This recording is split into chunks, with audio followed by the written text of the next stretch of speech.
Jesse there too? Yes. Hey, Brad. How are you? Hi, good to see you. You too. Good. Are you in Australia, Jesse? No, I'm in Mass too. Oh, okay. All right. There must be There's another Jesse that's in Australia. Okay, got it. Yep. I see her. I see her there in the chat as we speak. I get a lot of. There's so many to keep up with you. Oh, there's the Jesse Tapes is the one that is from Australia. Is that right? Yep. Okay, I got it. And I believe you guys too. If you guys are in Australia, she also is helping William with the T-shirts, the Justice for Amy shirts that Brad is wearing right now. So you guys can reach out to Does her anyone also. does anyone know how to flip the screen so it's like reads the correct way? I don't No know. idea. Yeah, I don't know either. But now I feel like I need to put my uniform on because I forgot. So let me. Hey, look at me, I figured it out. Oh yeah, there you go. Good job, Brad. Here's my nice. I'm very savvy, Kevin, if you didn't know. As somebody often tells me, "Oh, Kevin, you're smarter than you look." I'm loving the hoodie. Like loving the hoodie. Nice. This is my fave. So. It does look. I have good. to ask, like, I'll be honest, like Sandy, first of all, when you did that video of when William had sent all of the T-shirts and the wallet, when I saw the wallet, the first statement when you said there's Amy and her dad, and then you're like, oh, never mind, that's Brad. I did start laughing because she said it was her dad, but it was you, Brad. But then I did start crying when I saw the photo of Amy and her father, and I was just like, that got me. I lost it. Yeah. Well, he messaged me with a picture. He's sending me a wallet like on Pulp Fiction, says "Bad Mother Effer" on it. So I can't wait for that one. That's awesome. Yeah, that was I knew a box was coming. I just didn't know what was going to be in there. And when I got home, and that was this huge box, like I wasn't expecting that big of a box. And then I just, it really just got me as I just kept opening it, and there was just more, and there was more, and there was more. And so then I tried to do that video, and it was like, you're in that moment, like I'm messing this up, but I just don't want to redo it because then it's fake, right? Like it is what it is. It is. But then your mom actually asked me later on, she's like, did you happen to, because I was telling her, for me, once you got over here, and then I watched you go through that stuff, that was kind of, and your mom was like, did you take a video? I was like, no, I didn't. At that moment, I was just like, it was just kind of something. He's that guy is awesome, man. I don't know if he wants us to say his name. Are we saying his name?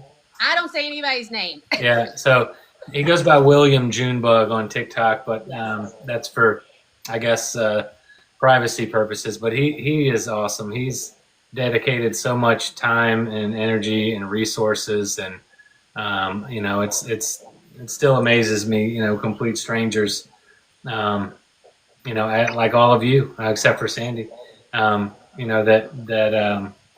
are doing so much for us and for Amy and all this stuff. It's just really cool. Yeah, I don't know if y'all have seen it yet, but the metal signs, he came up with that on his own. And of course, we're, posting flyers, and he's right. The weather does damage them after a while. You have to go back around and put them back up. And he has started making the Amy posters on a metal sign. Yeah. We don't have to go back out and, redo them. So it's pretty amazing. Yeah, and I'm posting. So I live in Boca Raton, Florida, but I have my business near like the Fort Lauderdale airport. So I'm printing out a bunch of these posters. It's the same thing as the metal sign, and I'm just posting it everywhere, especially at Port Everglades. Yeah, the one there's been signs down in Barbados that have been taken down. So I don't know who's taking them down, if that means anything, or whether they're just posting them in places where people don't want them. But kind of interesting. Yeah, it's a good segue too. Courtney and I talked the other day on live, and I said one of the unique things about Amy's case is it's 27 years after the fact, and there are so many people that are engaged, that are trying to help, in some in big ways, some in small ways. And typically when you have a case like this, that doesn't happen. Yeah. After a period of time like that, you know, the interest and the attention, it just goes away. I mean, I can't fathom what it's like being in your shoes, but it's got to feel pretty good.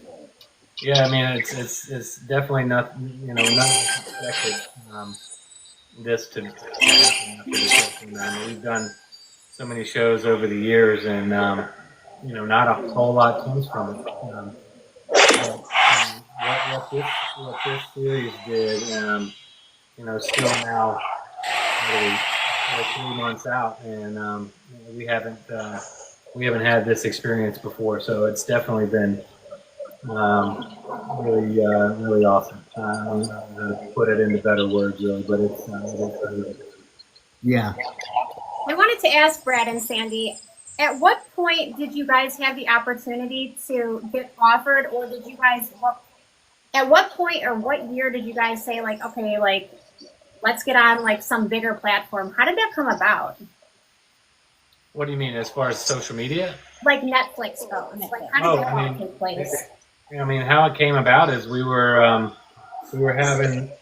developed a relationship with a producer out of California, out of LA, named Bo Carson, and he, I think it's Carson Productions, if I'm not mistaken. But anyway, he, I guess, had contacts, and you know, we're on the phone with him one day and having a conference call about some things that he was trying to do, and he mentioned, "Hey, I have I have a couple producers that'd like to talk to you about doing, you know, a documentary."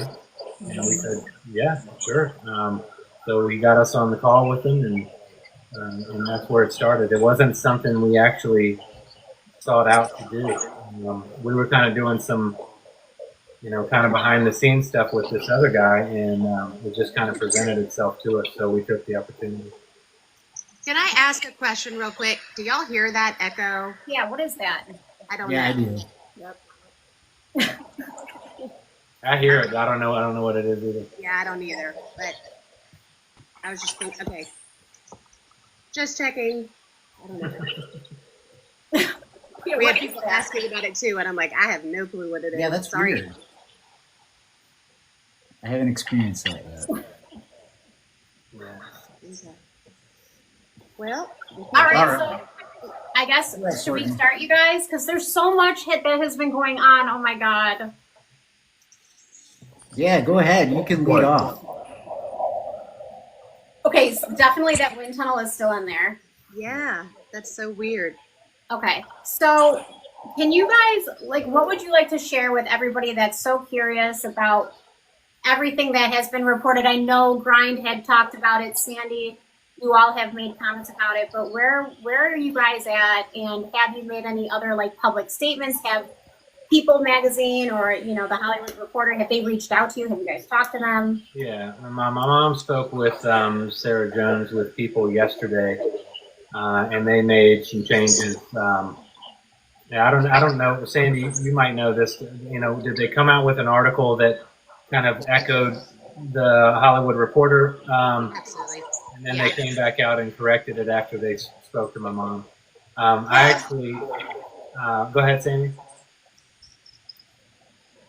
Define corrected, right? Like, we got to be thankful that they put in one line. So it's still the exact same article, but now after they say all of the same thing that they said in the other one, now there is a line in there that says, but per Iva Bradley, the woman has not come forward and has not been found. So they still tell you the whole story. Yeah. So if you stopped reading, you know what I'm saying? Yeah. So I'm like, that kind of stuff still drives me nuts. Yeah. But yes, they did put in that line to say that she hasn't come forward and hasn't been found. But the other one, I haven't checked this afternoon, but I don't think the other one got changed at all. Yeah, Yeah, actually, I read the people. I read the people one, Sandy, and I noticed that change. But otherwise, it was basically verbatim Hollywood It was Reporter. verbatim. yeah, I spent some time yesterday communicating directly with Tony Maglio, who is the reporter who wrote that article for Hollywood Reporter. And he, you know, my first question for him via text was, you know, you mind telling me where you know, who your source is, which he didn't share, and I can respect that. I mean, I think that's a pretty standard thing. But we were when I first saw the article. It was all news to me. The girl, the senorita kidnap. Again, I don't know who he's talking to or who he got the information from. But I've requested to him to tell his source to contact me and make themselves known. I mean, I would assume there's someone in our stratosphere, someone that we know, someone that is on our team, so to speak, but I don't know that yet. So no, I think maybe whoever, it was either miscommunicated by the source or it was misunderstood by the reporter. And the senorita kidnapped young woman that Elizabeth Lewis testified about in the grand jury. We still don't know who she is or where she is. No investigators that I know of are talking to her. She has not come forward as far as I know. The bartender, Louis Lara, has been interviewed by investigators. Maybe that's who they confused in that story. So no, we don't know who that is still. Amy potentially mothering a child or children, I think is purely speculative. I don't know where that comes from or what type of evidence there is to support that.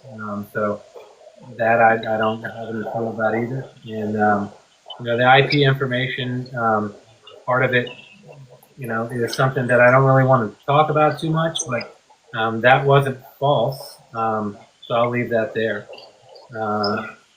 I don't know what other parts were in there, Sandy, that I need to address. I think it was those three things. That's the three parts that were in there. Yeah, but I will say I really appreciate the attention that the reporter attempted to give to the story. We all have very much so appreciated the interest that it sparked. And everybody's still talking about it, which is like, to Kevin's point, every time in the past, something comes up and you get a little blip in people talking about things and then it goes away.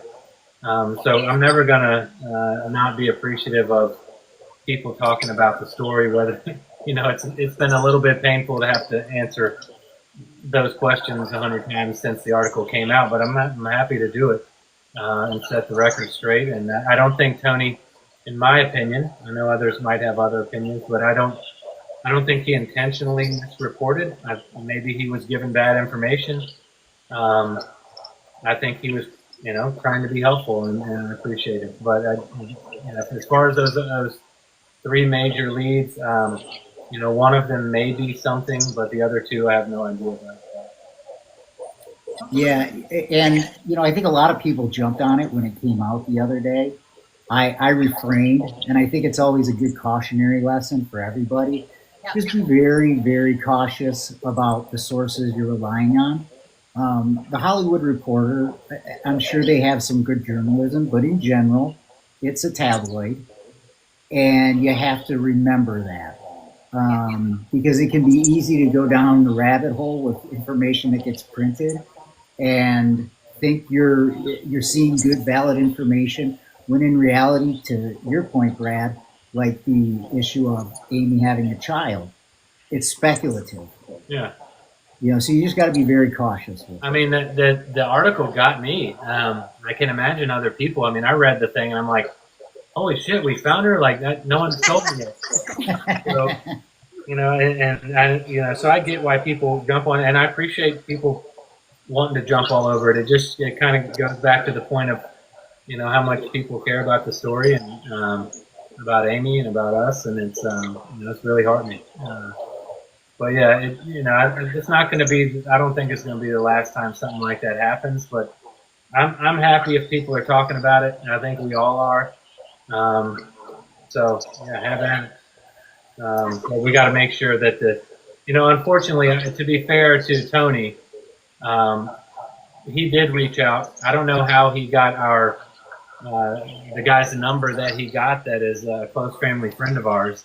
Instead of reaching out to me on social media, he got one of our close friends' contact and basically came out with a request for comment. Just so happened that friend that he contacted didn't think so highly of his publication and advised us to not do it. And so we said, okay, we trust this guy. We love him, and he's been with us for 30 years. So we said, yeah, we're not going to do it. And, I guess lesson learned. I think probably in the future, I'll talk to any reporter and make sure their story is correct before they put it out. Yeah.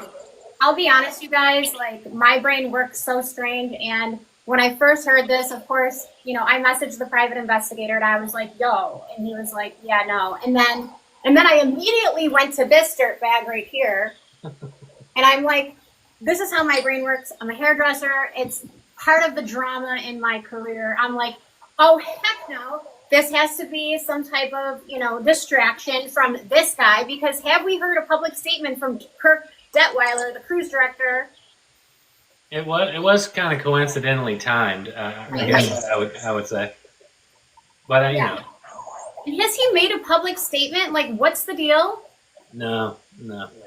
We've tried to reach out to him multiple times. Apparently, very early on after the series came out, he wanted to talk to us.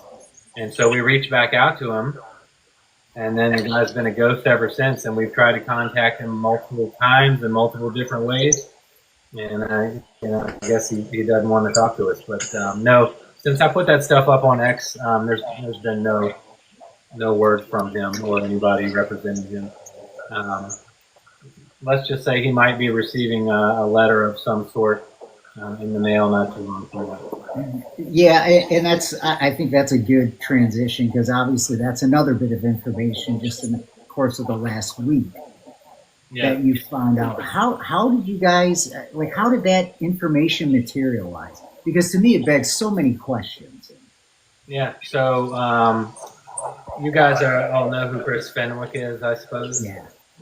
Yeah, so Chris is the video editor whose videographer, Bob, shot the footage of Amy and Yellow dancing in the Viking Lounge the night she disappeared.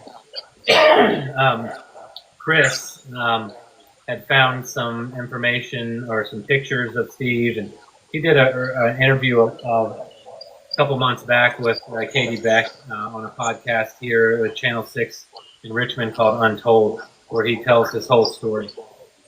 He's since found Steve Smith, who was the ship's video editor, and they texted back and forth a bunch. And it got to, I think, Chris probably slow played it for a minute, and then eventually, he just kind of straight up asked the question about, hey, you remember that day when I came into your suite and you were editing, taking Amy off of your footage? And he said, yeah. And so I have the screenshot. I'll share it with you, where Steve basically says, I think Chris made mention of something about security, and Steve was like, no, that was Kirk Detweiler. And then Chris was like, really, what? And he said, yeah. Chris said, I always thought it was security, because when you listen to Chris's interview, that's what he'll say, and that's what he said for 27 years. Because that was his assumption, I suppose. And Steve made it clear and said, no, that was Kirk. I never spoke to security. So that's where it came from a text between Chris and Steve.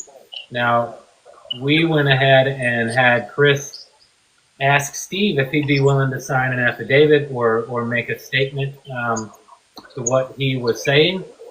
And then he went and said, yeah, I don't know if, would rather you not mention that, and not so sure about my memory, but it was pretty clear in the first text that he was pretty sure about his memory. I don't know what else to say about it, and I hate to throw Steve under the bus, but he doesn't seem to want to be helpful to us. And a lot of people have asked since I brought that whole thing up, what did Steve see and what did he delete? And we don't know. I'm pretty sure Steve knows what he deleted. But in 27 years, we've never heard from the guy. We've never been told what footage he removed. So I don't really care too much about how he feels about me talking about it. Right. You know how I knew, like you just said, like after the fact, when he knew that he might get put on the spot, that he was like trying to backpedal. But you know how I knew that he was telling the truth in the initial conversation before that was coming up? Just because Yeah, he he made fun of Kirk's. yeah.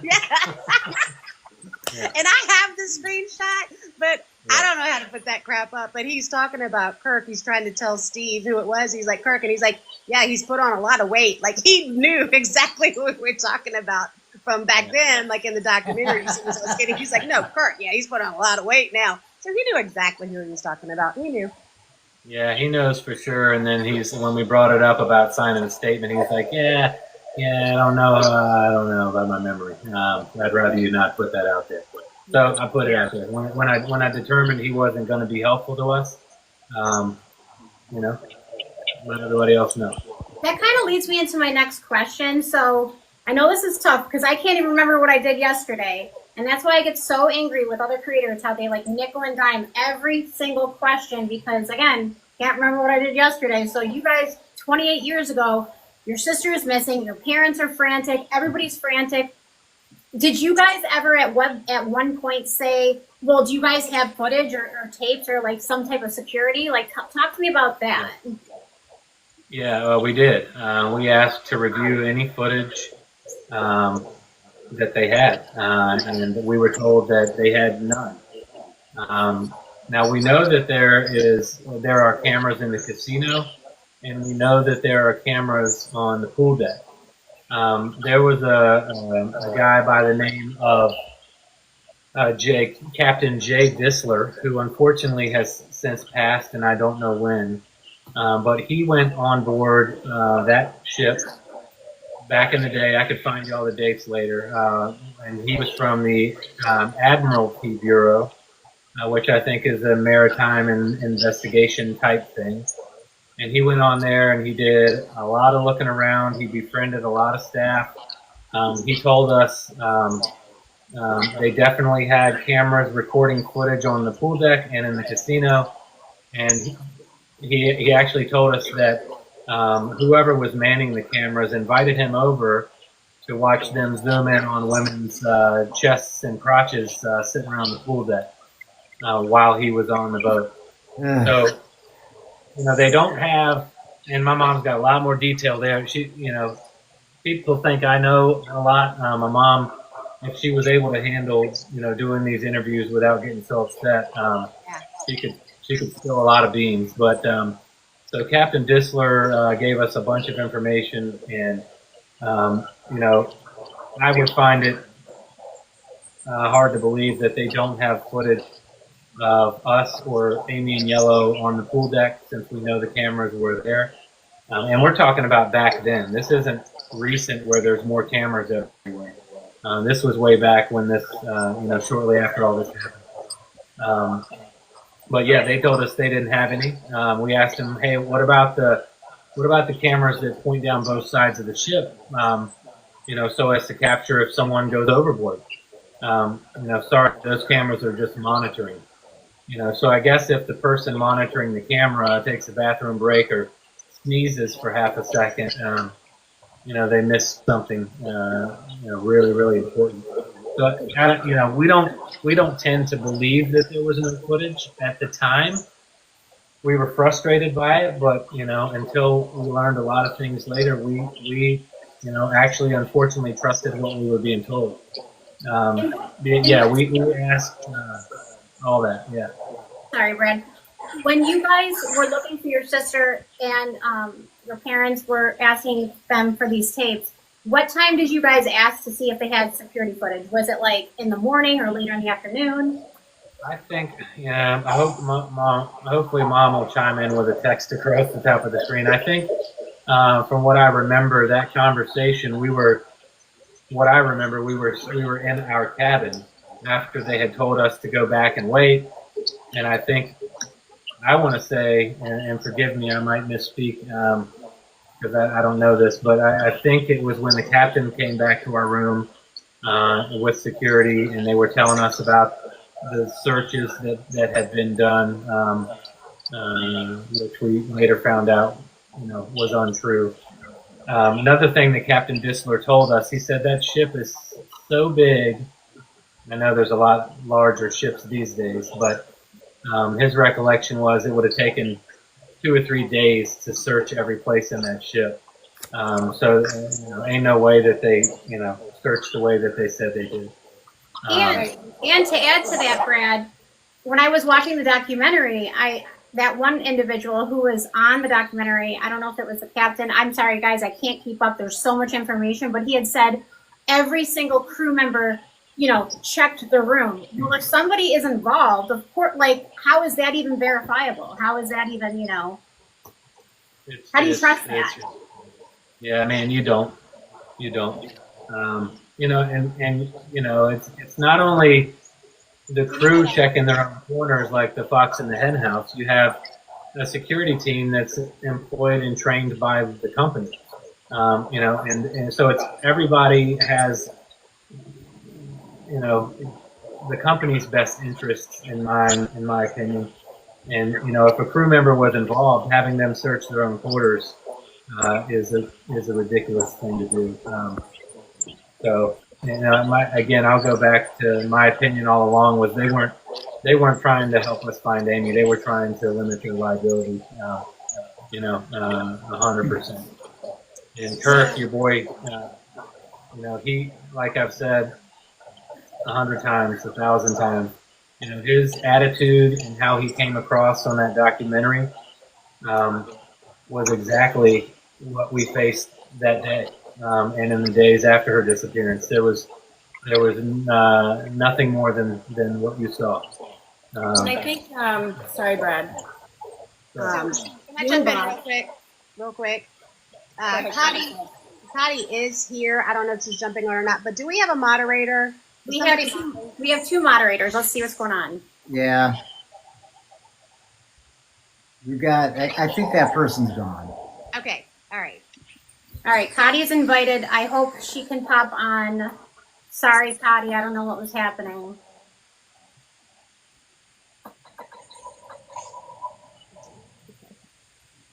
Sorry to interrupt with that, but. Oh, by the way, my mom texted me and she said that conversation where we asked about all the cameras and the footage was on Thursday when we got back on the boat on St. Martin, when the captain and security were in the room, I suppose. Yeah, I made a video about that too. And back in the 90s, I think I said that they had a 24 or 72 hour loop where they would just delete after, 24, 48, 72 hours. But they could have preserved that. I mean, whether they have it, had it then, it's absolutely gone now. So it's kind of an unfortunate moot point. Yeah, for me, the thing that I found most shocking, and I think the whole thing was shocking, to be honest with you, it shows, Detweiler just being up to no good. And obviously kind of protecting himself and the cruise line, which you would expect. I mean, I'm not saying I agree with it, but he was doing probably what he was told to do. The thing that I find shocking is that you're just finding this information out now. To me, it begs the question, and I don't want to throw anybody under the bus, but it begs the question, what the hell was the FBI doing when they got to that ship? How did they not know this information? I mean, that's an embarrassment. You know what? And maybe they have known it. They, you have to remember they don't tell us anything. That's true. That's true. But I got a sneaking suspicion they have no clue. Yeah, I mean, the two guys got on the boat. I think the dogs. I've heard stories about these dogs. I never saw them. I think I've learned that those dogs were brought on when the boat returned to San Juan. But that ship, when we got off the boat on Curacao, because of them suggesting that we do, because of the fake search that they did, I don't think they ever expected to see us again.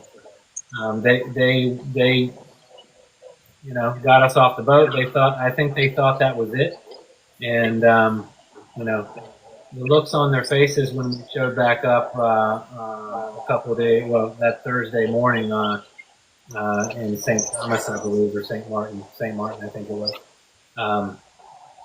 they didn't expect to see us again, and it was kind of scramble mode. Although maybe they did, because like I said, their attorneys were front and center when we got there. So yeah, I don't know.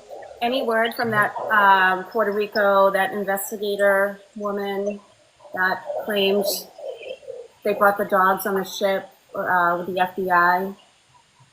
Yeah, I don't know who you're talking about, but Oh, I've seen all I've seen is a newspaper article about, and I think the one that I saw were cadaver dogs. I don't think that was the case either. Um, but yeah, I don't know any details about the dogs. I mean, I guess I've heard that they found a scent on the near the gangway or whatever. But yeah, I don't know anything about it really. And I actually, I don't think I didn't know that until a few weeks ago when people were talking about it, and I'm like, I never saw any dogs. Like, I don't know what you're talking about. So And I'm then the one someone that sent you the article on. you were the one that sent that to me? I did, yeah. Yeah. I remember them, yeah. So that private investigator from Puerto Rico, I forget her name. I don't know if you guys remember her name, but she was involved in the case when I guess the ship went back to port. So I would guess right now that Iva is telling Brad what that person is. I have her name and I have the article. I pull it up. I don't know where it is, but I did send it to Brad, and it'd be interesting to find out, what she says about the whole thing. So yeah. Mom was texting me. She said the report, I guess Costello's security report, said that they were search dogs, not cadaver dogs, and that nothing was found. Per his report, if you want to believe that. That's all I got for you. But that was on Friday, after y'all were gone. That was on Friday and Saturday. Friday or Saturday? 2 days. Saturday. Yeah. I think it was when they got back to St. Louis. Yeah. So initially, when we all deep dive into this case, and I want people who are listening, if you guys are listening, like, you can't just look at something from like the out, you really have to dig deep in. So I started deep diving, and I'm like, why would they want to just like delete all the footage? And then I started realizing, holy crap. In 1997, Royal Caribbean, and many years prior and after, they were making some terrible mistakes with oil dumping. So they had all of these like impending fines. I believe it was like close to 9 million, if my memory serves me correctly. So I'm thinking to myself, and you guys, prior to the Bradley family cruise, there was a complaint 2 weeks prior of a girl who her family wrote to the Royal Caribbean saying that they had Yellow, aka Alistair Douglas, the little boy from Grenada, had asked ask the girl to meet him at the Viking Lounge. So I'm thinking to myself, Kirky boy was probably like, you know what? We don't need any like issues, so why don't we just delete all the footage, because God forbid we have another freaking complaint. We already have all of these issues with the royal thing, blah, blah, blah. So my thought process is he was just trying to cover his tracks. Yeah, and we've thought all that too. And you go back to, we keep going. I can't really get it out of my head about Lou Costello standing 30 feet from our door. That's a big ship. There's a lot of places for the chief security officer to be, except for right outside our door. So that's awful coincidental. Couple that with the fact that he excluded his interaction with my dad in the hallway when my dad first told him that he couldn't find Amy. His report says that he only learned about the missing passenger at 7:33 when the purser's desk contacted him. My dad told him at 7. So why is he right near our door on a ship 1,000 feet long, the size of the city?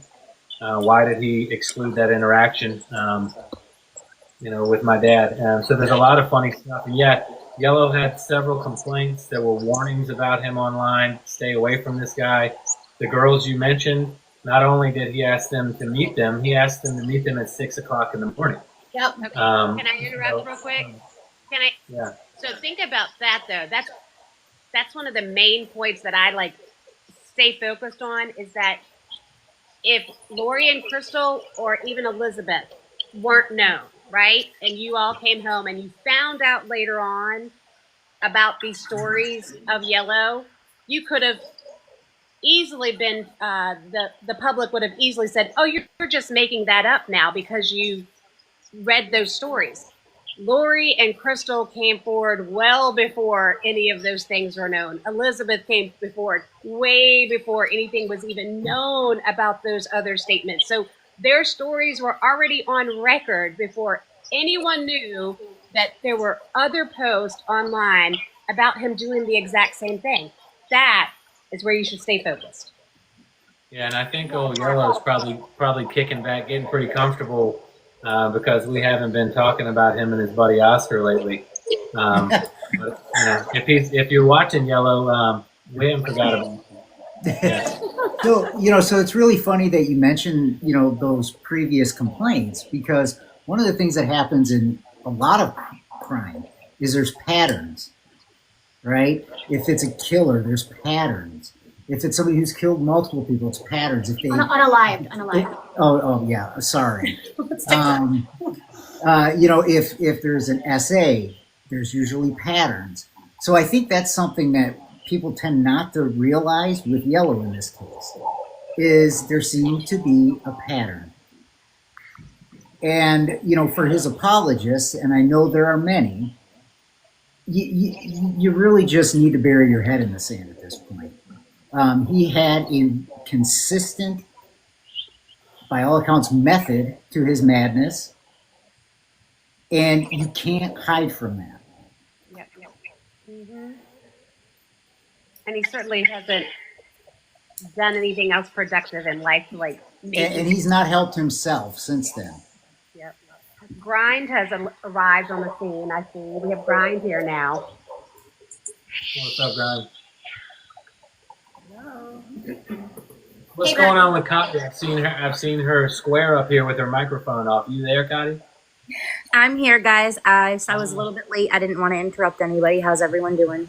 Hi. Doing good. It's a good time for me. Everybody talks so much about Yellow in the past. You guys know me. I'm highly on alert of what he did from 1999 to 2002. You guys know the website that he has been of a peak interest to me. And the fact that it goes to, hotel rooms in hundreds of countries all over the world, I think that screams volumes. Yep. Yeah, he's got a lot of, I think they call it shit in his background. And that's the thing, if you guys, just a temperature check here, have you guys seen the James Renner interview with Oscar Alexander, which was just a photo of a person with audio? If you guys could just tap that screen and let us know if you've seen the Oscar Alexander interview, the Rebecca interview, or the, Alistair Douglas interview, because I want to say the two men, they contradict themselves several times in the video, which is, it's outlandish to me. So that screams to me extra sus. Yeah, I mean, the one thing that's sus to me is that Renner puts out, how long was the Yellow interview? An hour? Yeah. Half hour, I think. And then he puts out a single statement by Oscar Alexander that's 3 minutes long. Where's the rest of that interview, and why didn't he share that with everybody? What else is on there? He's very selective. I think he learned his lesson after he released the entire Yellow interview, and was trying to do his boys a favor by only releasing a single statement.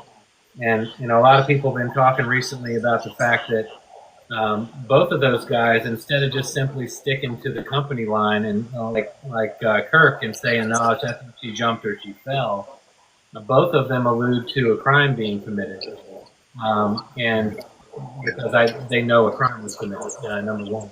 And then they go on, I guess, I don't know whether Yellow does, I'd have to watch it again. But Oscar, goes from one sentence to the next, hoping that her family finds whoever's responsible for committing this crime, and then blames me and my dad in the next breath. Yeah. Which is weird, I don't know whether he's just reaching. Yeah, so I don't know. Yeah, I want to hit on something really quick because I had a lot of people. I made that exact point in a video I did, and then a lot of the usual suspects hit the comments, and oh, it's because the Bradleys are always referring to it as a crime. No, it's not. Okay, that's not what was happening in those interviews. If you are potentially involved in a crime, one of two things is the case. You would never refer to it as a crime, or you are two of the dumbest people on the planet and would actually refer to it as a crime in an interview. Absolutely ridiculous. Well, they're not the two smartest guys on the planet. I tell you that. They This is true. kept pretty quiet. They kept real quiet for 27 years, and then all of a sudden decided it was a pretty good idea to come out and start talking when everybody's paying attention. So yeah, I think the IQ, isn't hitting the top of the scale there. Yeah. I mean, I know Douglas says multiple times in his interview, he says, I'm a little boy from Grenada and, grew up in church like a little boy. And he says that he is not used to being around gay people. But then 2 seconds later, he's like, yeah, but my brother's gay, my adopted brother is gay, and everybody in the band was gay. Make that make sense. Yeah. And not to mention the fact that he had several of his friends wanting to turn him in very early on. His ex-girlfriend, Natalie Simon, Reggie, Desmond Charles, all these people basically were talking to my mom and talking to Amika's mom about knowing something and wanting to turn him in. Now we can't find these people. They're a bunch of crickets now all of a sudden. So I'm not sure who got to them or whatever, but it's not just us thinking that he had something to do with it. 3 eyewitnesses saw him. He's lying his ass off on his interview. We can prove every one of them.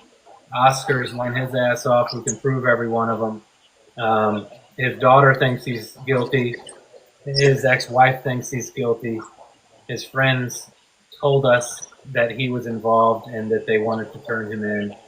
And somehow, our FBI and every other authority on the planet, decided to let him get away with it. So I'm not convinced it was, a jurisdiction problem or a laziness problem. Yeah, that was one thing in that article, Brad, that we didn't address earlier, that it said a new team had been assigned with the FBI that was working on everything. So I didn't see it. Now we're hopeful to get a new team, quote unquote. But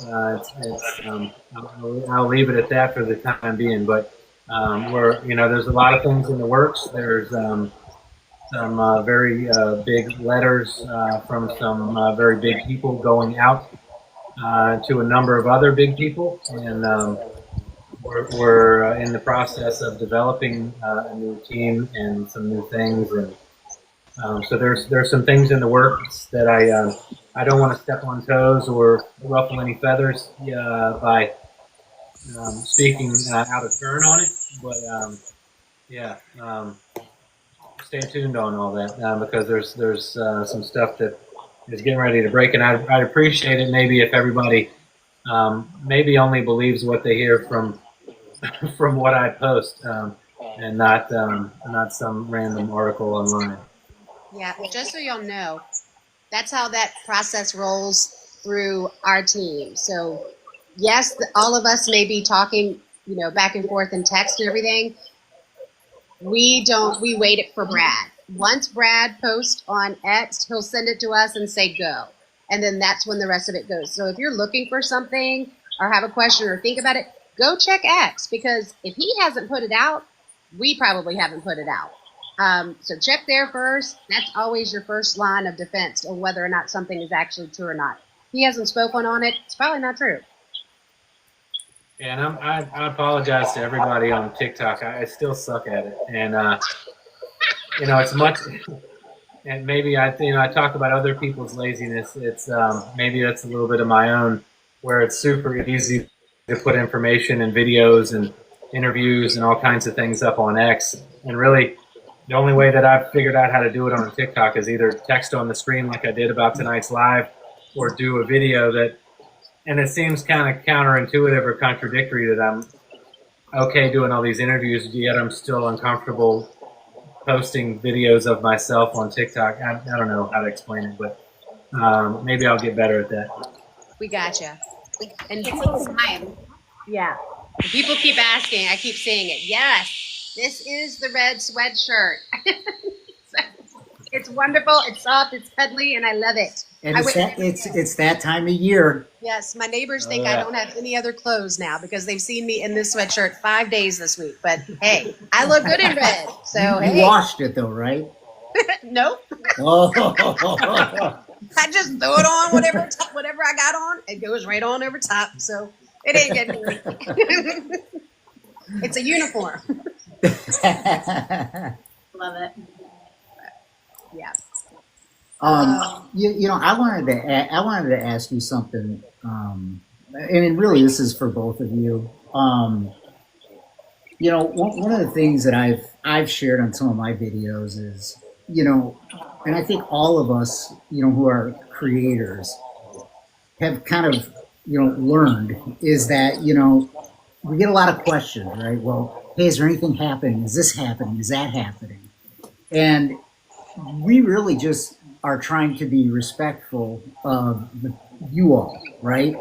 Anything that's coming out, you know, it's not that there isn't anything happening or that we know stuff and aren't sharing it. It's that you all are doing the work. You guys are going through mountains and mountains of information, vetting it before you put it out. And I think a lot of people, they're just ravenous. They want to find more information, but there's just stuff that takes time. And you know, you made the point, like, wait for the family, wait for Brad to make that announcement. That's going to be the best source of information in all of this. Be patient. I'm confident that there is going to be a ton of news and good news as they continue to work hard. Yeah. Yeah, Yeah. I'm go ahead, Danny. No, I was just going to say the link tree that's in Brad's bio and my bio is always a good place to start also. And like you just said, it's not always just about updating with like leads. There's other stuff that's going on too behind the scenes that we're not on here every single day, like updating that, but yet it's still going on. Brad and I and Iva and Ron have a meeting Wednesday night about that new website. We're not going to come on here and update y'all every time we make, you know, a new decision about the website, but those are the things that are being worked on behind the scenes. When we're working on, you know, t-shirts or sweatshirts or stuff like that, with William, you know, we're going through all of that, but that's probably not something that y'all are really looking for. So the leads and the new information aren't as frequent. And I know that's frustrating for people that are invested and they want something. And that's hard because you want to keep the public's attention involved, but at the same time, you don't want to put false information out there just for the sake of putting information out there either. So it's kind of but you also probably understand a little bit better. Imagine how you all feel after just watching our documentary 3 months ago, how anxious you are to get information. And now think about the Bradleys who've done this for 27 years. Today is the 27th year anniversary of my stepdad passing. And it kind of hit me today. I'm like, 27 years since he's been gone. And it's like, you know, thinking about Amy at the same time, everything relates to me with Amy right now, like anything. And I'm like, man, that's just wild to think. So as anxious as you all are to hear and get information and as badly as we want to give it to you, we do the best that we can. And we work every lead, work every tip, you know, constantly. And trust me, if there's something to be told, we would tell you, and we would let Brad lead the charge on that. So, you know, just. I mean, I'm dying to tell you guys certain things. Do it. Tell them. All I can say, yeah, all I can say is we've got state and federal investigators and lawmakers. We've got international investigators who have capabilities in the islands. We have people on certain islands. We've sent people to other countries and other islands. So you know, I hope people don't think that we're just kind of sitting around in Virginia hoping someone gives us an answer.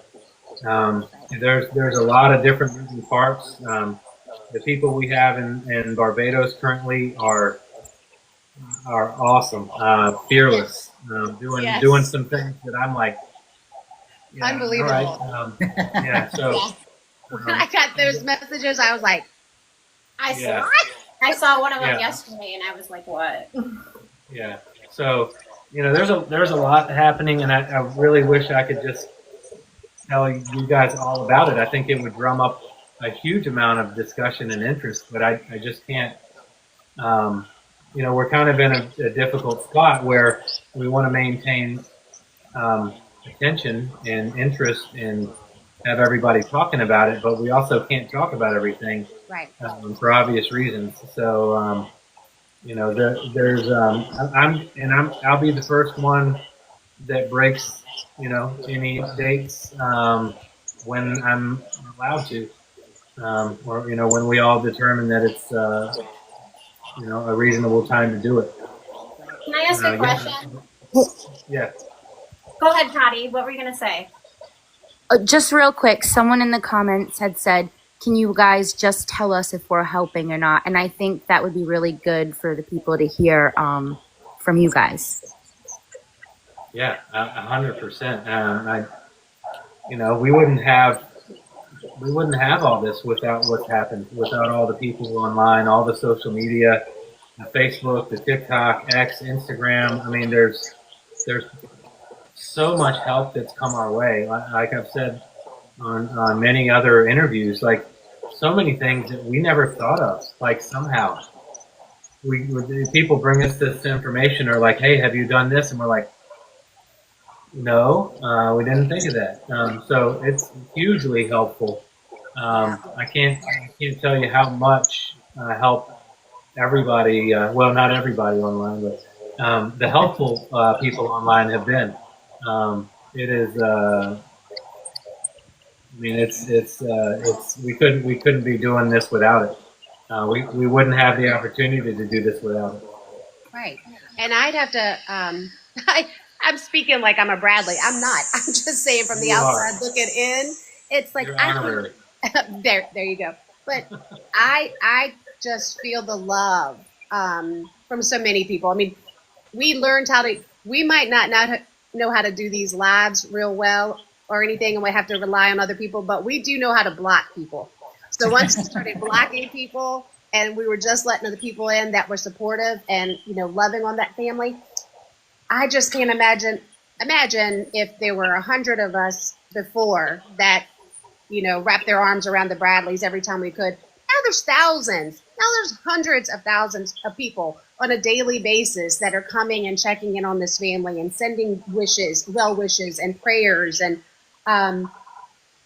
well, Cotty is supposedly sending me a package. I'm hoping it's not anything bad. But then you've got William, and so. Yes, I see. Just to keep their motivation up. And I mean, I know they have motivation. That's not the word. What is the word? You know what I'm trying to say. That I think maybe focus. My mom just texted me, and she wanted me to share that it's not just the help that we've gotten from people. She said that all the stuff and all the love. I mean, it keeps our hearts full. that's what I was saying. Like the mental game is like I mean, it helps you to deal with that. The support and the prayers, and it's just and it doesn't stop. I mean, it's slowed down a little bit, but I mean, every day I get 60, 80, 90 messages from people all over the world saying the most wonderful things, and it it means a lot. And even if they're not helping, I know there's a lot of people out there that want to help and they don't know how to help. Just sharing the wonderful things that you share with us is helping us. Yeah. I don't know how else to. Someone wrote in the comments as well, we are all the Bradleys. And what I love about that is one of my favorite quotes of all time is Mimi Till when she says, what happens to one better be the business of all. It's that I am my brother's keeper mentality that keeps us together as humanity. Yeah. Love that. Yeah, that's awesome. And that's another thing I wanted to touch base on is, well, first of all, if your mom and dad are watching, like, They are. hi, I'm really sorry that you guys are going through this. Iva, you honestly, I don't know you, but I love you. You broke my heart, and that's why I'm so invested. I don't watch television, and I watched this, and it keeps me up at night. And I tell all of my clients I'm a hairdresser, and I talk about it all day, every day. And how my question to your parents would be, and to you, Brad, and your close family and your wife, what do you guys do on a daily basis to be able to, like, do you do some type of prayer, meditation? How do you do it? How do you guys do it? Maybe Mom will send me her answer here. How I do it is, I love my wife and I love my dogs and I love my house and my everything I got going on in life. I got awesome parents. I got awesome friends. I do pray and I do talk to God and I talk to Amy. Not necessarily every single day. I mean, a lot more obviously since this whole thing started with this show. But life is good. I know a lot of people. Speaking of blocking people, Sandy, I had a lovely lady send me a short story about how ridiculous it is that everybody's still talking about this. That me and my dad are super shady and really weird and all this kind of stuff. So I thanked her for being a piece of shit and blocked her right after. But it's That was Chicken Mom's cousin. Don't worry. it might have been. But it's we have each other. I live a couple hundred yards from my parents.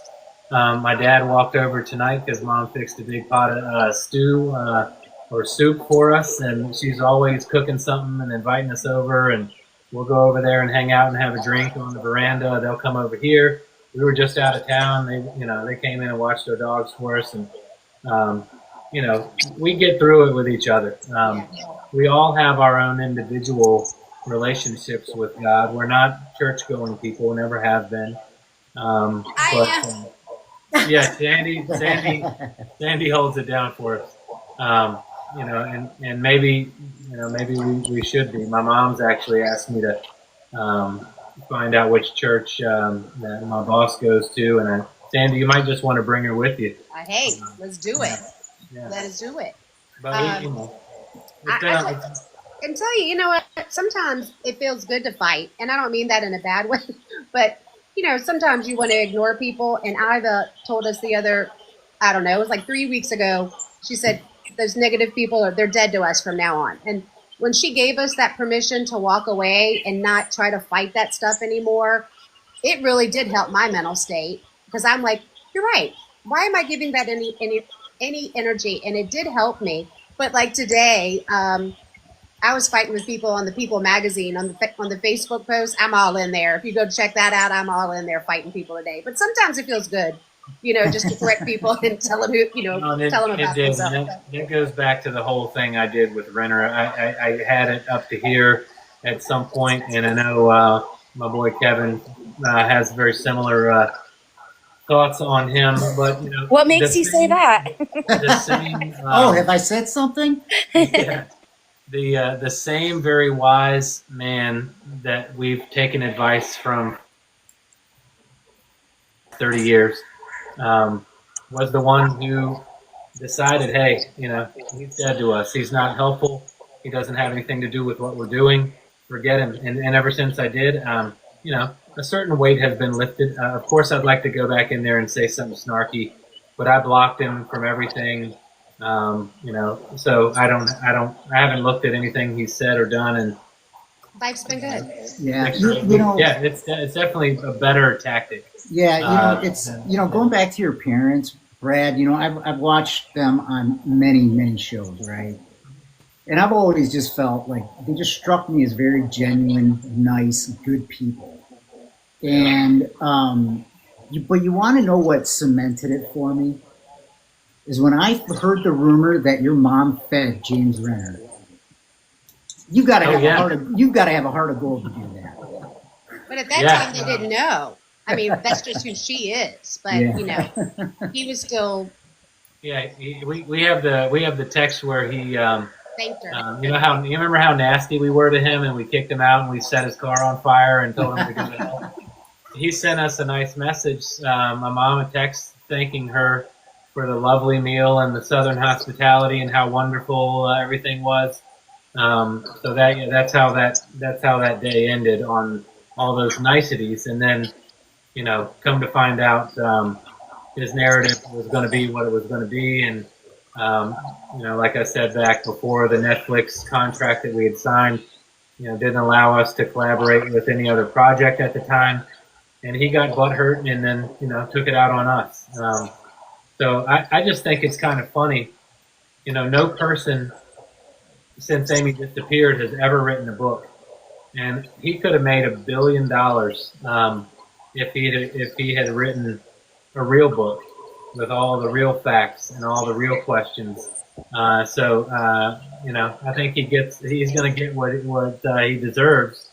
And instead of being a famous novelist who wrote one of the greatest true crime novels ever, 16 people will buy it and no one else will see it. So. Has anybody heard from Rebecca? Honestly, I need to know. And by the way, real quick, I don't care what you guys say. If you're going to go on a freaking interview, I don't care. Why do you have, you think your makeup and pigtails are, good enough for that? Come on, how do you take this girl seriously? I have a because she's on here, and I have seen her posting now saying nice comments in here, telling everybody that she loves them. Her and Ron. I'm sure Ron, your dad watches with her, right? Who what? Well, Dad's watching this right now. Yeah. Yeah, I figured. So, anybody want an Ivor Bradley story, real quick? Oh, of course. She's gonna get so mad. Well, don't share anything she wouldn't want you to. No, because you know why she wouldn't want me to tell this story? Because she was protecting me, and that's what I love about this story. I don't even mind. But when you said that, Courtney, about her being a mama, and it hits us different, I think, as moms. Because at any rate, the other day I was talking to a volunteer about an event here. Any of these awareness events that are going across the country, they can, in any market, really are wonderful. Don't get me wrong. But when they were talking about Chesterfield, I said, listen, I'd love to call you and tell you to cancel the event because we have found Amy. I said, but I really think that for this market in particular, it would be perfect if it was around an anniversary, because this is home base, right? This is where the friends are, the family are. Both high schools, Longwood is close by, Applebee's crew, Ruth Chris crew, everybody is in this area. And I said, so when you do Chesterfield, I think it should be around an anniversary. So let's look at it in March. And I shot off a message to our group chat and was just telling them, hey, I spoke to our volunteer and that's what we're thinking about doing. And I added in there, I said, I'd like to add an element in there about walking dogs because Amy loved dogs. And I said, so I think all of that together and playing off of the 28th anniversary, if we haven't found her by that point, would be good. So Sweet Ivor. Anybody catch what I just did, by the way? Just curious if anybody caught what I just said, that I said wrong. Yeah, nobody would. You know why? Because you're not Amy's mama. So that sweet little thing called me, and I answered the phone, and she's like, Sandy, how you doing? And she's just so sugary and so sweet. And she, just as kindly as she possibly could, said, you said Amy loved dogs. Amy loves dogs. And I went, yes, ma'am. Yeah. I didn't even think about it the way I had said it. In my mind, I'm thinking about well, back then she loved dogs. So I'm just assuming, and I wrote loved. And she went, so can you change that and say loves? And I went, let me get right on that. So I'm like, I think I'm a good mom until I talk to Ivor Bradley. And then I realized I've got a lot of work to do. But I'm like, nobody else in the world would have caught that except for Ivor Bradley. And I love that. She is the mom of the century. Yeah, well, I think a lot of us feel very attached to her. She's just every interview we've ever seen, she's just very open and candid, and I think we all see our own mom. Yeah. And I think I said to Courtney the other night, when I saw her on the net, I just want to jump through the screen, give her a hug. Yeah. She is, and obviously, people are going to say, it's just because I'm her son. She is, no offense to any of you, the greatest mom that ever lived. And, although unfortunately most people's perspective on her is a very emotional, very sad one. But she is full of energy and full of fire. And you cross somebody she loves, she will kick your ass up and down the street. So, yeah, both my parents are just, hey, mom and dad, I love you guys. They're anyone who knows them will tell you the same thing. They're just awesome. And maybe one day we get them to the point where they can come on here and talk, but they have a tough time with that. So obviously that's why I do it. And they've been through a lot over the years, and now it's my turn. So, but yeah, thank you for all the nice things you guys have said, Sandy. That's a very true thing that I've actually been called on myself. There's no talking in the past tense. Right. And that's how we have to live. Yeah. Yeah. I just thought it was so cute because that wasn't like it was up on social media and that like hundreds of thousands of people were going to see it. That was just a group text. The one thing I thought, it might have been you, is it the same thing where you talked about 28 laps with the dogs and all that? There'd be some tired ass dogs. That's a long walk.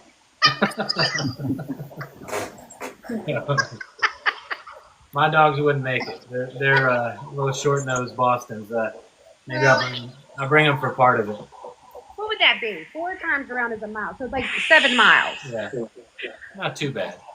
I wanted to bring up something that's going to be a little weird. I see a lot of creators. This is sorry, it's my ADHD, guys. So I have people who I see always make videos, and they're like, oh, what are they doing with all the money? Da da da. Can you guys explain how expensive private investigators are? Because I don't think people realize how expensive it is to do this type of job. Yeah, just as an example, I think at the time we might have had $33,000 or $35,000 in the GoFundMe, and one piece of investigation cost $20,000. And that was a deal. We've paid a lot more than that in the past, and thankfully, some of that money has been donated over the years, and it didn't have to come out of our pockets because it couldn't have. We don't have it. But yeah, so the vast majority of the GoFundMe, it goes like that, and that's just one. Essentially, you're talking about one interview that was done in a different country by a few people, and it's insane. So we're not doing anything with all this money. We don't have all this money.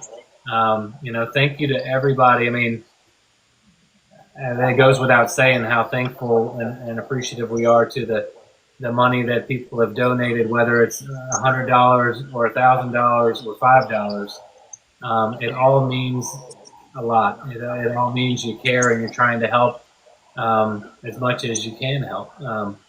But yeah, people talk all the time about all this money that I'm making. I think in the past 3 months, my TikTok account still was like $72. Yeah. And I have not been paid for a single interview, a single thing. There is no money in this at all. So really the only money that we have is what people are donating, and and it goes quick in big chunks. So whatever comes up next, we're in savings mode right now because we're not going to have enough to cover whatever it is. So, yeah, thank you for bringing that up. Because it's a very wrong misconception that people have, that we're making all this money and banking it, or putting it in our own pockets. It's just crazy. And there's no money that is able to be spent unless it's approved by the person supervising the GoFundMe, which is not us. Right. There was a question that just came on here that I think is a great question. And it said, where can us internet sleuths be most helpful? Like where, I'm like, yeah, they are off. Just, is there anywhere that they could be focused on specifically trying to help with any type of background information? Yeah. I mean, obviously, and we can put out, we can give certain people the crew list. The girl that we spoke about at the beginning that was supposedly found in this new article. We don't know who she is. We don't know where she is. We don't know if she's still alive. We don't know if she made it known that she was trying to scream out about an abduction, what might have happened to her. So that's one thing. Elizabeth Lewis, we cannot find. And again, so yeah, all these people could certainly help us locate certain individuals. Oscar Alexander, where is he? Where is he? Exactly. Yeah, I think he's in Grenada, but I don't know. Yeah.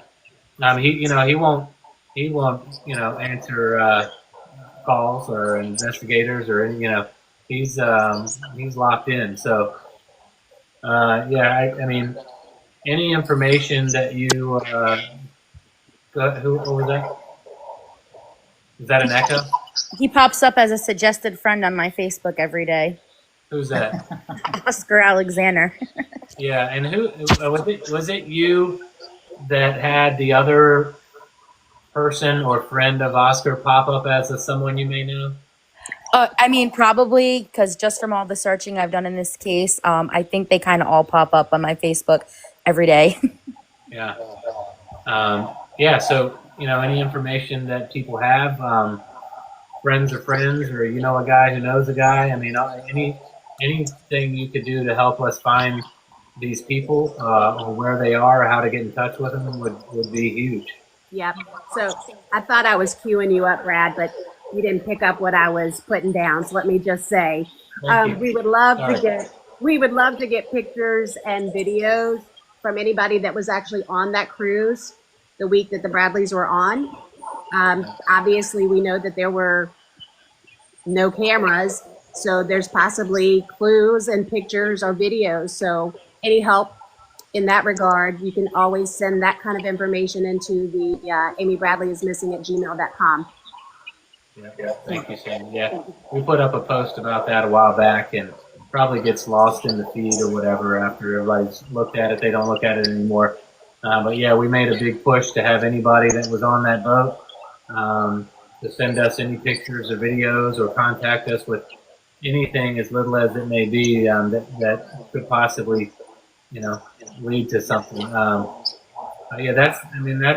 and I think people, these sleuths online, including all of you guys, I mean, you guys have done a lot of helpful things. Just keep doing what you're doing. Mainly talking about it and sharing it and asking questions and driving the attention and the interest, because I can't do it all myself either. So I'm very thankful to all of you and everybody else who's spending their time trying to help us. And like what Sam said, yeah, all the people that were in the disco that night, we've not heard from, I don't think, any of you. Right. So, someone, I'm sure they've seen that footage and was like, oh yeah, I was there, I am. We don't have any of that. So yeah, any help with that would be great. And the NDAs, they don't apply. Right. If you signed something back in the day because this company made you sign something saying you wouldn't say anything about anything, NDAs don't apply when you're reporting a criminal activity. Right. You're not going to get in trouble or get sued by this organization because you out somebody for doing something. If you're reporting a crime, they hold no weight. Brad, I have a question. With what's going on, with what I can't even talk. With what's going on currently in our political climate, we have Donald Trump, who just, if you guys have seen today, he helped get a lot of these people from Gaza out of there, and he's helped with other things like when that one guy was in South Korea or North Korea. Yeah, Otto Warmbier. Sorry, go ahead. I'm saying his name was Otto Warmbier. Thank you. Yes, I remember following that very closely.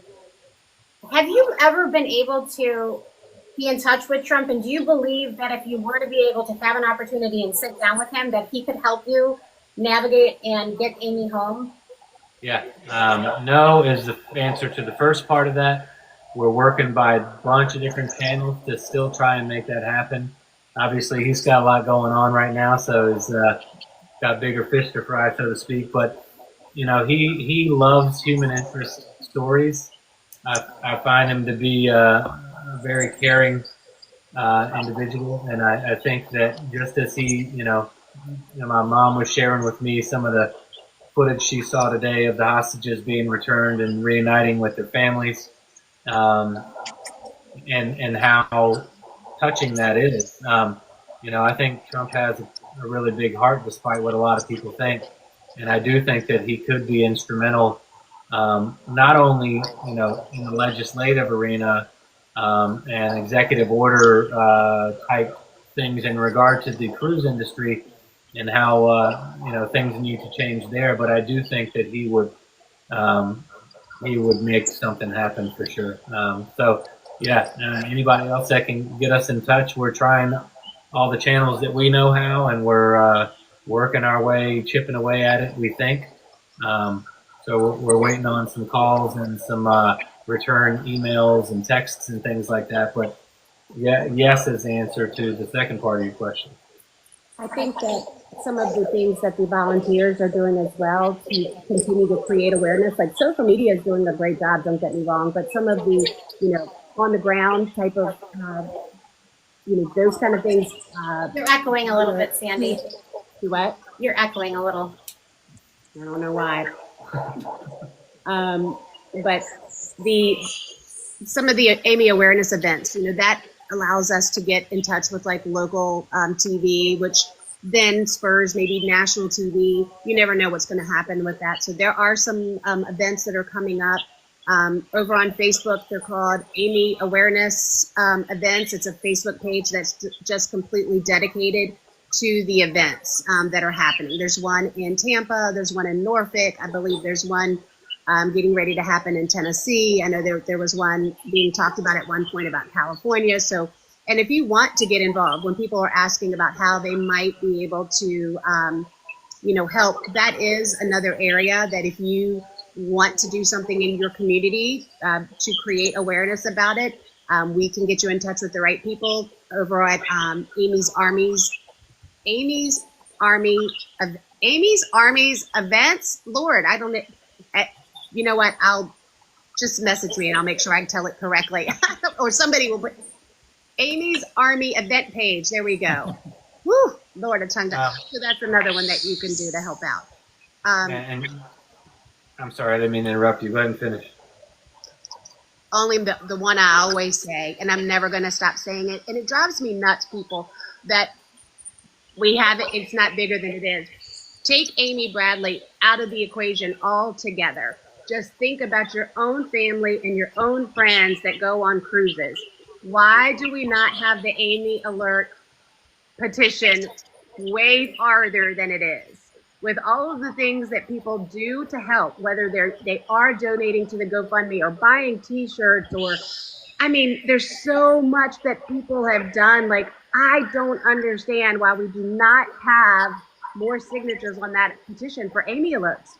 And again, take Amy out of it. Like, that is something that should, we all know the dangers of being on a cruise. Like, why is that one not moving? That one drives me insane. Yeah, I mean, I think it's less than 30,000 signatures, and it should be millions. It's the easiest one. It's literally the easiest one to help with. And it would make Well, such a go big back, difference. Courtney, to go back on what you said before I forget, my mom texted me and she says that, in regard to President Trump, he sees things that are impossible as possible. And she feels as though if we're able to get his attention, he would feel similarly in regard to Amy. I know a lot of people, shake their heads at us and, question what the hell we're doing and say there's no chance and whatever, she's gone and all this kind of stuff. Well, until we're given evidence that she's gone, we're going to keep on doing what we're doing, and we're not giving up on her, unless that's the case. So, again, close the thing on Trump. I'm super hopeful we can get this in front of him and get his attention because I feel like he would at least try to make something happen. Yeah. Okay, on that line, I know we're probably getting ready to wrap up because it's 9:30. And I'm old. I go to bed. Up in that link tree again, it's on Brad's. Wait, we can't hear you. How about now? I don't There you know go. what the problem is. Okay. The link tree that's in Brad's bio and also on my bio, everything that we've been talking here, like the last 10 minutes, it's all there. The link, Kendra, our sweet Kendra, is the one that came up with the petition for the Amy alert. So if you go to that link tree, you'll see the link about signing the petition for the Amy alerts, and then you can share it and get other people to sign it. Look, there are 243 people on here. If you all go get 100 people to sign the petition, come on, we can do that one. That is all they have to do is sign it. And who wouldn't sign that? Yeah. Like, it's an easy one. But what he was just saying too, there's a petition on there about getting Donald Trump and other government officials to help us. So sign that one. That's an easy one. If you want to buy these wonderful sweatshirts or the wonderful shirt that Brad has got on, the link is in that link tree as well. If you just want to donate to the GoFundMe, or maybe you just want to share the GoFundMe because you don't have $5 right now, which is fine. If you're just sharing the information, you are helping us. Yeah. And if you guys know, like, I have reached out to Tucker Carlson. I have a connection. Tucker or Emily, if you're watching, I emailed you weeks ago and my dad called you. What's up? So we need Tucker Carlson ASAP on this because I know he can help you. Yeah, and I did an interview with Emily Campagna from Fox News Digital. She does like a true crime podcast. I think that's coming out in a couple weeks. I don't think they're airing it until early November. But I also asked her for some Fox News connects or somehow to kind of, work up through the people they all know. So again, we're trying everything we can try. But he's a tough guy to get in touch with. Both, not only Trump but Tucker too. Yep. And you know what? I see people up in the comments saying, what about the Obamas? We don't care. And if you look at that petition, we got the Obamas on there too. We don't care who you vote for. A woman is missing and we need help. So whoever will help, we're ready. Contact us. Doesn't matter. Yep. All righty. Well, I think that was it. That was the last thing I wanted to say about that link tree. Is just everything that people are asking questions about. If you go to that link tree, you'll get to everything. It has the link to send leads and tips that Amy Bradley is missing at gmail.com. The phone number is 804-789? Yeah. 894 Amy, 4 and then AMY. The website is up there. The new website will be coming soon. So I have a question. Yeah. Thank you, Sandy. Brad, Ivan, Ron, God forbid something like this happens to somebody else. They're on a cruise in current 2025 and something like this happens because human trafficking, you guys, is so, it happens all day, every day. It is the biggest moneymaker in the world. What would you say to a family that they should immediately do? God forbid they're traveling, whether it's on a cruise or anywhere. The first things that they should do if they notice that their loved one is missing, what would you do? I get the first thing I'd say is don't go on a cruise. Right. Because unlike any other vacation, well, not any other, the cruise line is the law, and they get to determine what happens on that boat when you're in international waters. So wherever you're from, your laws don't apply there. So number one, don't go. Take your family somewhere that's safe. And you're not even, I'm not even talking about just the ship itself. The places that these ships go to are not safe places.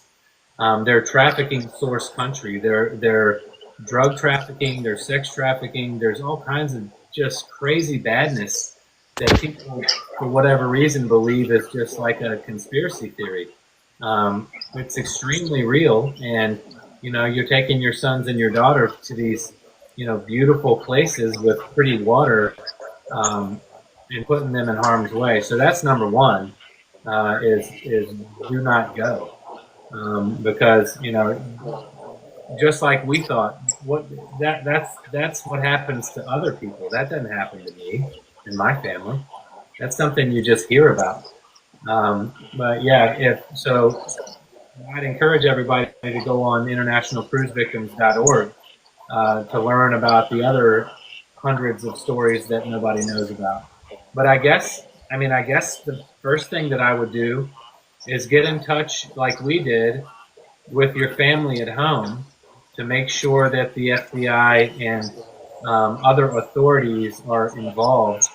Contact, if they go missing on an island, I don't know how you can trust the corruption in the police and harbor officials and all that kind of stuff in these places. But you have to scream at the top of your lungs and not accept no for an answer. We didn't know any better, unfortunately. So we took what they were telling us, and we trusted what they were telling us was true.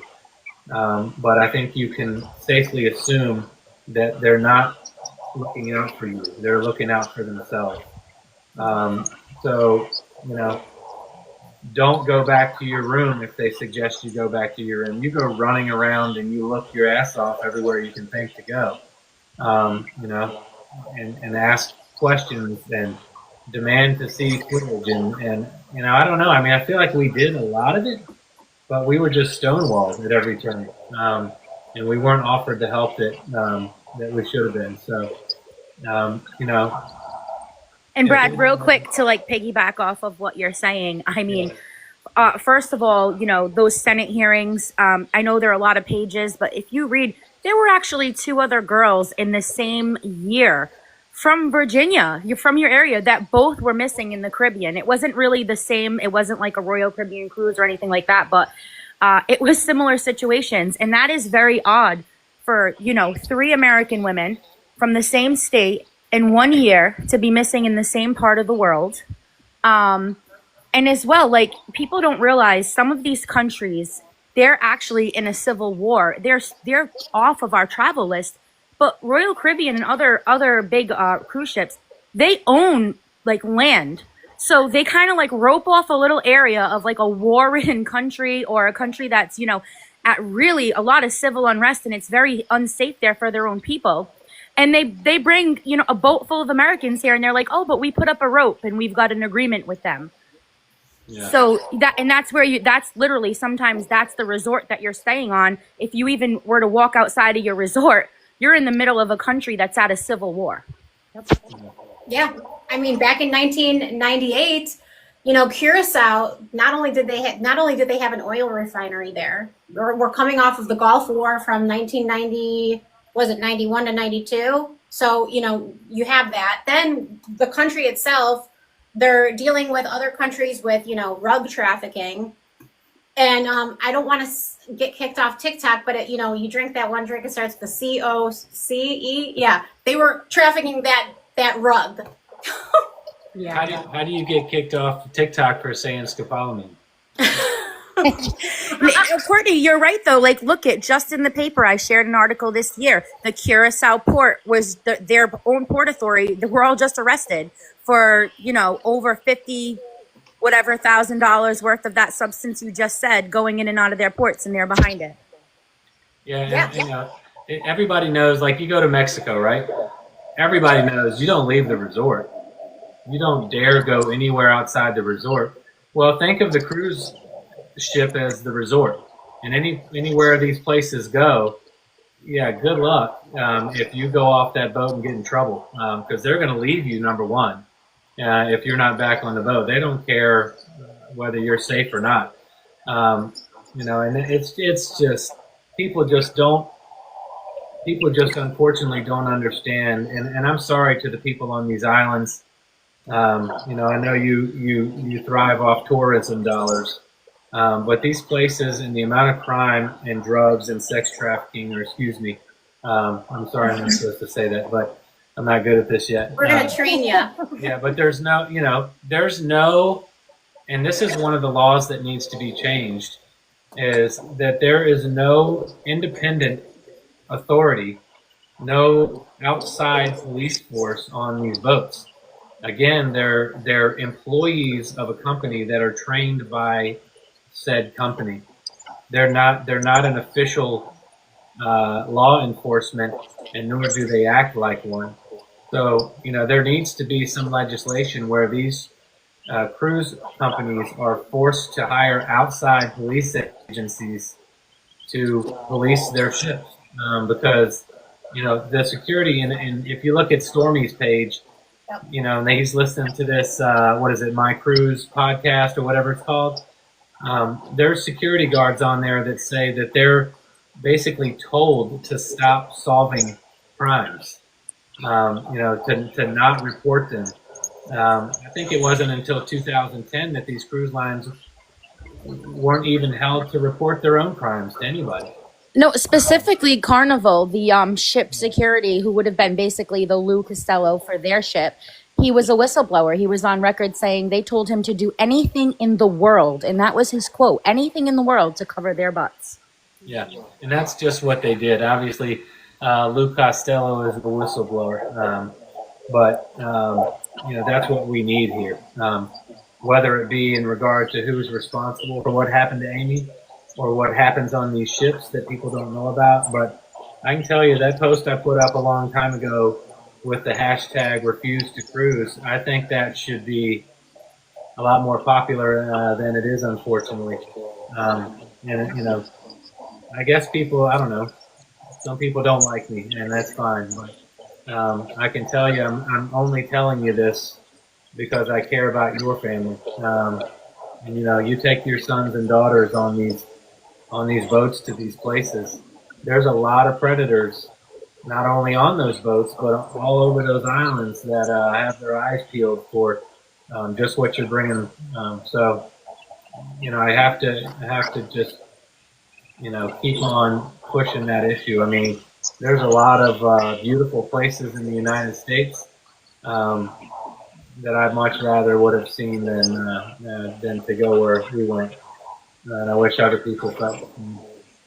Yep. And human trafficking, they don't discriminate. It doesn't matter how old you are, young you are, anything, gender, race. It's the largest growing business in the world. And what people fail to realize is, sorry, what did you say, Brad? I'm sorry. I'm sorry to interrupt you. I think just on your point, Stormy just came out with a video where he I guess his computer wouldn't read his crew manifest, so he put each one in an Excel spreadsheet and found that over 50% of the wait staff alone was from source trafficking countries. I don't know what the exact percentage was, but all of these people that are hired on these ships come from not so good places, and they're up to not so good things.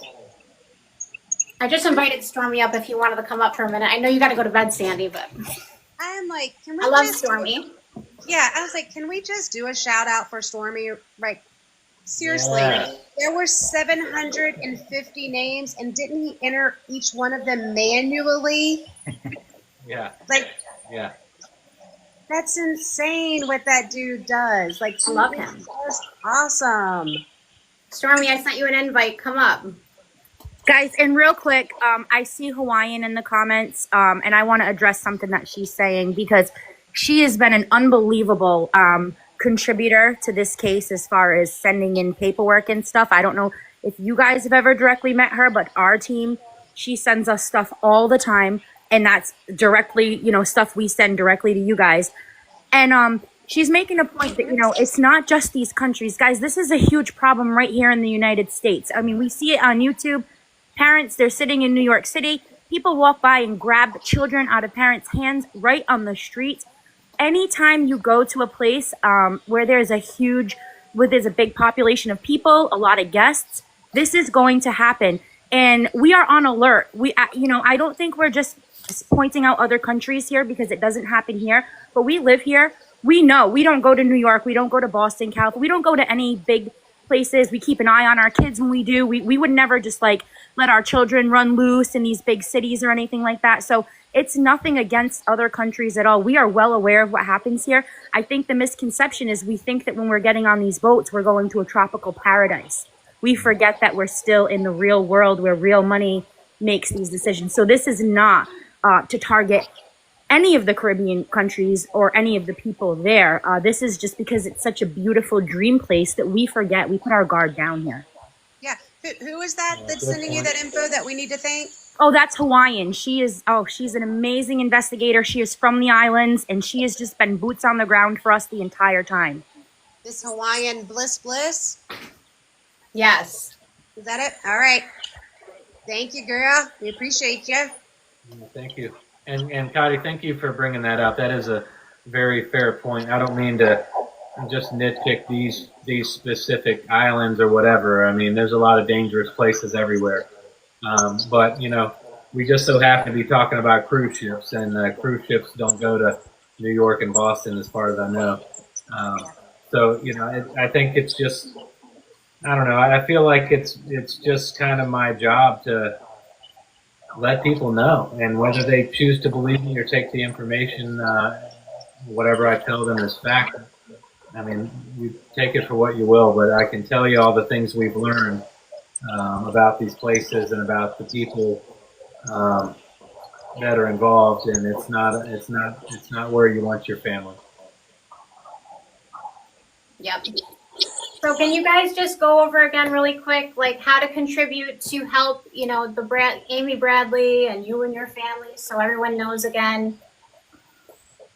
Yep. Yeah. Sandy, you're good at this. Go ahead. Yep. So up in my bio, if you go to my page or if you go to Brad's page here on TikTok, up in the bio section, you'll see a link for the link tree, for the Amy Bradley link tree. Once you go to that link tree, there is a plethora of options.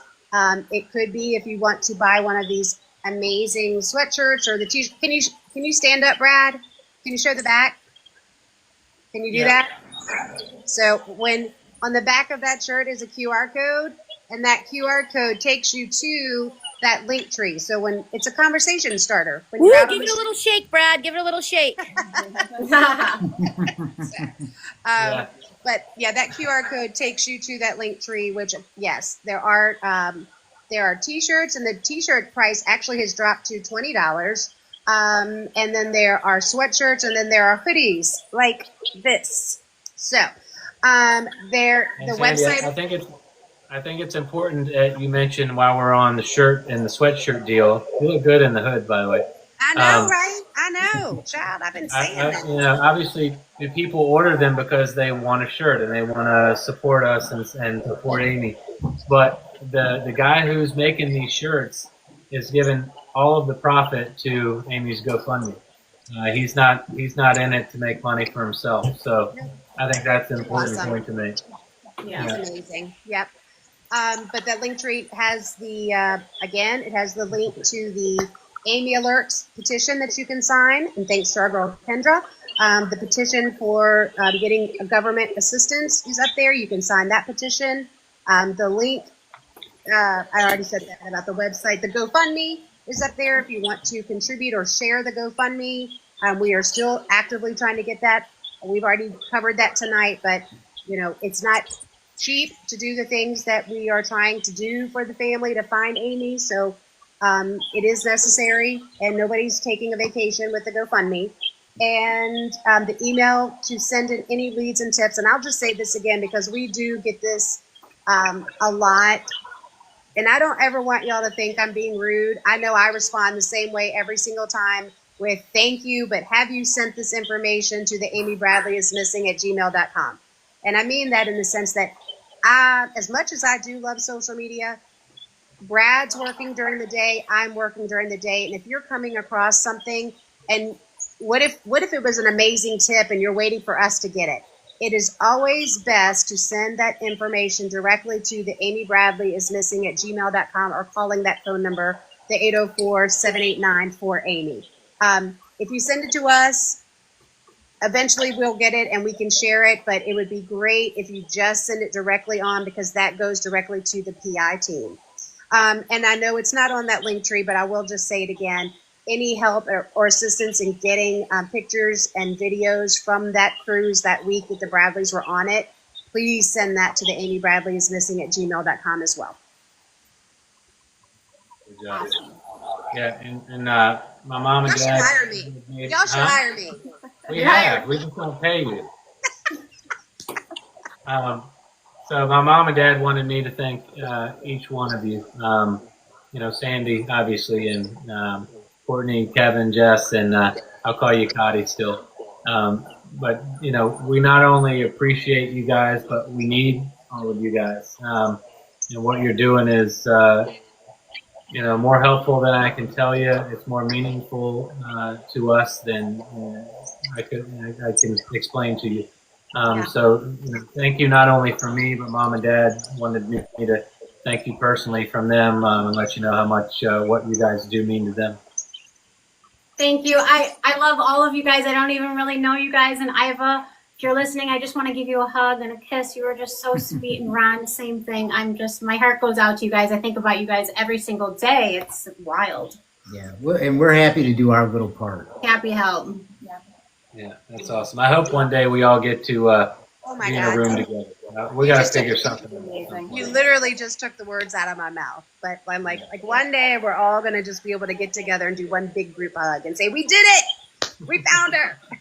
I think we all hope for that day, to be able to see you guys have that moment. And then we're going to have to figure out something else then to talk about on TikTok, because we're, now we're all friends. So, yeah. We'll talk about the weather or something. We'll go help Barnett. Well, thank you guys again for taking the time. I know it's strange times that we're in, and to have you guys both here tonight and, all of my friends here. Thank you guys. I really appreciate it. Time is something that you can't get back, and you guys gave us your time tonight, and I can't appreciate it anymore. Thank you so much. Absolutely. Thank y'all. We appreciate y'all. Yeah, and again, anytime. Y'all just let me know. We'll figure out when to do it again, and I'll keep you all individually updated when I'm able to. That's great. We appreciate you both. All righty, guys. Love y'all. Thank you, guys. Have a great Take care. night. Bye, guys. Thanks for You the too. day.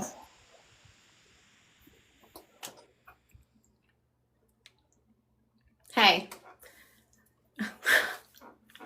Are we hanging up or are we staying on? Oh, I've got a few minutes, but I need to pause for a minute. No, you're fine. I'm going to hang up and then just text me and we'll Okay. come back on. Sounds good. Okay, bye. Bye. Good. Okay, bye. Bye.